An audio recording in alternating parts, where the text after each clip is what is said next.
सिंह अस्पताल में आग लगना ये पहली लापरवाही थी, लेकिन हादसे के बाद भी अस्पताल प्रशासन की ओर से लापरवाही बरती गई, क्योंकि जैसे ही अस्पताल के आईसीयू वार्ड से धुआं उठने लगा तो तीमारदार अस्पताल कर्मियों को बुलाते रहे, लेकिन किसी को भी मरीजों की चिंता नहीं थी। मरीजों की मदद के लिए यहां पर कोई भी आगे नहीं आया। एक रिपोर्ट आपको दिखाते हैं।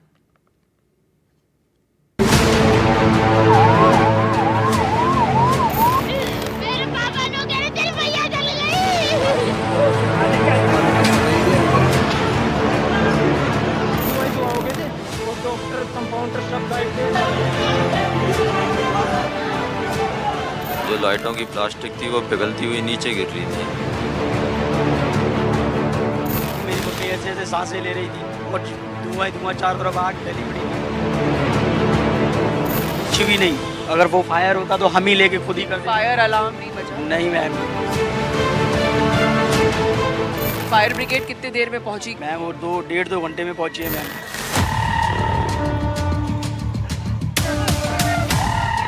सवाई मानसिंह अस्पताल में आधी रात को जब आग भड़की तो वो मंजर खौफनाक था। आईसीयू में भर्ती मरीजों को समय पर मदद नहीं मिल पाई। हादसे के बाद भी अस्पताल प्रबंधन की लापरवाही सामने आई, क्योंकि आग लगते ही कुछ लोगों ने अस्पताल में मौजूद डॉक्टर्स को जानकारी दी, लेकिन किसी ने भी इस बात पर गौर नहीं किया। आग लगने के 1 घंटे बाद परिजनों ने अंदर जाने की कोशिश की, लेकिन रोक दिया गया। किस तरह लोग आग के बीच से अपनों को बाहर निकाल कर लाए। हम गए ना तब तक दुआ हो गए थे और डॉक्टर कंपाउंडर सब गायब थे। पेशेंट को हमने खुद निकाला। हमारे पेशेंट को 1-1.5 घंटे बाद हम निकाले, अंदर न जाने और नहीं दे रहे थे सर। अब भी कोई डॉक्टर बता नहीं रहा कि पेशेंट की स्थिति कैसे है। कोई डॉक्टर नहीं है उनके पास।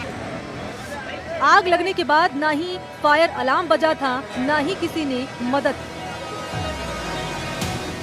जब मरीजों के तीमारदारों ने शॉर्ट सर्किट की जानकारी आईसीयू में मौजूद कर्मचारियों को दी तो उन्होंने इस पर गौर नहीं किया।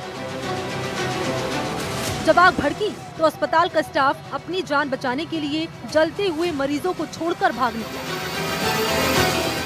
आलम ये रहा कि खुद परिजन ही अपने अपने घर वालों को आग के बीच से बाहर निकाल कर लाए। शॉर्ट सर्किट हुआ था। स्टाफ को हमने बोला कि शॉर्ट सर्किट हो रहा है। स्टाफ बोला कि कुछ नहीं होगा, बंद हो जाएगा। उसके 2-4 मिनट बाद में इतना धुआं निकला, वो स्टाफ भाग निकला। मरीजों को फायर अलार्म नहीं बजा? कोई घंटी वंटी अलार्म नहीं बजा? कोई घंटी वंटी नहीं थी। वो आग बुझाने वाली वो भी खाली पड़ी थी मैम। आपने कोशिश किया आग बुझाने की? थी हमने कोशिश की थी। 1.5 घंटे बाद में हम अपने पेशेंट को बाहर लेके आए। मरीजों कैसे लेके आए आप? आपने बोला बिस्तर को खरीद 1 घंटे बाद में वो आग बुझाने वाली आई, पीछे से पानी डाला, फिर हम अंदर गए। फिर भी धुआं थी, फिर भी हम कोशिश करके बाहर लाए। इस हादसे में जिन्होंने अपनों को खोया वो सदमे में है। कई देर तक लोगों को पता ही नहीं चल पाया कि आखिर हुआ क्या। अपनों को ढूंढने के लिए लोग रात भर रोते रहे, बिलखते रहे। हमारे को तो बहुत देर बाद में पता चला था। तो आपके भी पेशेंट वहीं थे 205 में थे, बगल वाले आईसीयू में लगाया आग। तो आपने कैसे, मतलब आपने निकाला या फिर हम नहीं निकाला है, किसी ने नहीं निकाला। अच्छा। हाँ। ये कितने बजे एग्जैक्ट चला था? किसी को 11:50 हो रही थी शायद, तब आग लगी थी। फिर अचानक से भगदड़ हो गई तो हम भी हमारे पेशेंट को लेके फटाफट भाग के आए नीचे। अग्निकांड के बाद खुद ही परिजन आईसीयू वार्ड की तरफ भागे और खुद ही मरीजों को बाहर निकाला। अरे आराम से भाई। इस हादसे में किसी ने अपनी मां को खोया तो किसी ने अपने पिता को। हर कोई इस उम्मीद से यहाँ आया था कि उनको बेहतर इलाज मिलेगा, लेकिन अस्पताल प्रबंधन की लापरवाही ने कई घरों को सूना कर दिया। पहले लापरवाही से आग लगी तो दूसरी लापरवाही से लोगों की जान चली गई। जब आग लगी तब शेरू सिंह वहीं पर थे।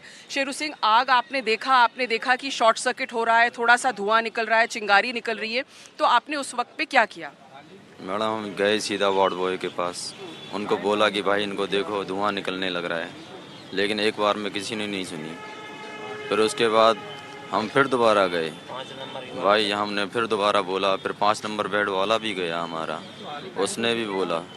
फिर उसके बाद वो धुआं धीरे धीरे बढ़ता गया। जो लाइटों की प्लास्टिक थी वो पिघलती हुई नीचे गिर रही थी। हमने खुद अपनी आंखों से देखा था। तो सुना आपने, अगर समय रहते अस्पताल स्टाफ ने लोगों की बात सुन ली होती तो शायद और लोगों की जान बचाई जा सकती थी। लेकिन अस्पताल स्टाफ तो भाग निकला, किसी का मुंह जला तो किसी ने घुटनों पर दम तोड़ दिया। मैडम, पेशेंट को किसी ने अपने हाथों में निकाला। जिस जिनके पेशेंट थे, जो उनको उठा सकता था, वो जब नॉर्मली धुआं था जिन्होंने अपने पेशेंट को निकाला। जब ज़्यादा धुआं हो गया तो सारे जने बाहर आ गए। उससे पहले तो नर्सिंग स्टाफ ही भाग गया था वहाँ से, कोई नहीं था अंदर। आप मम्मी को कैसे बाहर लेके आए? मैडम, हमको भी बाहर निकाल दिया गया था। फिर जब 1.5-2 घंटे तक हमको किसी ने अंदर नहीं जाने दिया। फिर हम 1.5 घंटे बाद अंदर गए, पता नहीं कैसे गए अंदर, मास्क वास्क गीला करके अंदर तक गए तो मम्मी हमारे बेड पर थी 2 नंबर पर। हमने ज़बरदस्ती उस बेड को खींचा, लेकिन वो नली वगैरह लग रही थी, हमने सब तोड़ दी। सब तोड़ा कर वो बेड ज़बरदस्ती खींच कर लेकर आए गेट तक। हम गेट तक खींच कर लेकर आए। फिर बाहर गेट के पास जो 3-4 जने खड़े थे, उन्होंने चद्दर समेत ही मम्मी को उठा लिया। उठाकर वो सीढ़ियों से नीचे लेकर जा रहे थे। फिर नीचे ट्रॉली खड़ी थी मैडम, उस पर रख दिया उन्होंने। उसके बाद अभी क्या हुआ है? ये आपके भाई हैं शेरू सिंह, आपका नाम बताइए। जोगिंदर सिंह मेरा नाम है मैम। हाँ, जोगिंदर, क्या हुआ उसके बाद में? आपको कैसे मैम जब कैसे पता चला कि मम्मी खत्म हो गई है? मॉम को नीचे लाया गया 1 नंबर वार्ड में, तो हमको बाहर निकाला गया कि आप अंदर नहीं आ सकते। हमको कुछ भी नहीं दिखाया कि तुम्हारे मम्मी के साथ क्या हो रहा है, क्या नहीं हो रहा। अंदर ट्रीटमेंट चल रहा था, पता ही नहीं है, पहले ही वो ख़त्म हो गई थी अंदर। कोई बोल रहा है मेरी मम्मी ऐसे ऐसे सांसें ले रही थी और धुआं ही धुआं, चारों तरफ आग फैली पड़ी थी।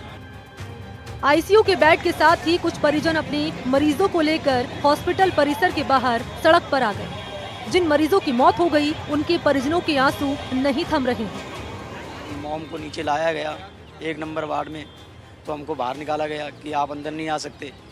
हमको कुछ भी नहीं दिखाया कि तुम्हारे मम्मी के साथ क्या हो रहा है, क्या नहीं हो रहा। अंदर ट्रीटमेंट चल रहा था, पता ही नहीं है, पहले ही वो ख़त्म हो गई थी अंदर।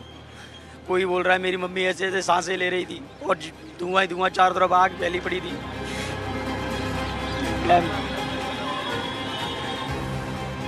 आईसीयू के जिस कमरे में आग लगी, वहां रखा सारा सामान जल गया। जिन बेड पर लोग जिंदगी की उम्मीद लेकर एडमिट हुए थे, उसी बेड पर लोगों की सांसें थम गई। तो आपने सुना यहाँ पर मौजूद लोगों ने इस घटनाक्रम के बारे में क्या कुछ जानकारी दी है। लोगों का साफ कहना है कि जब वार्ड बॉय को सूचना दी गई कि शॉर्ट सर्किट की वजह से आईसीयू वार्ड में आग लगी है, तो उनकी तरफ से ये कहा गया कि कुछ नहीं हुआ है, सब ठीक हो जाएगा। लेकिन ये आग बढ़ती गई और ऐसी तस्वीरें देखने को मिली। फिलहाल सरकार की ओर से लगातार एक्शन लिया जा रहा है, जांच कमेटी गठित कर दी गई है। इंतजार किया जा रहा है जांच पड़ताल के दौरान और क्या कुछ निकल कर सामने आता है। और इसी के साथ इस बुलेटिन में फिलहाल के लिए बस इतना ही। यहाँ पर एक बहुत छोटे से ब्रेक के लिए रुक रहे हैं। आप देखते रहिए NDTV राजस्थान। नमस्कार।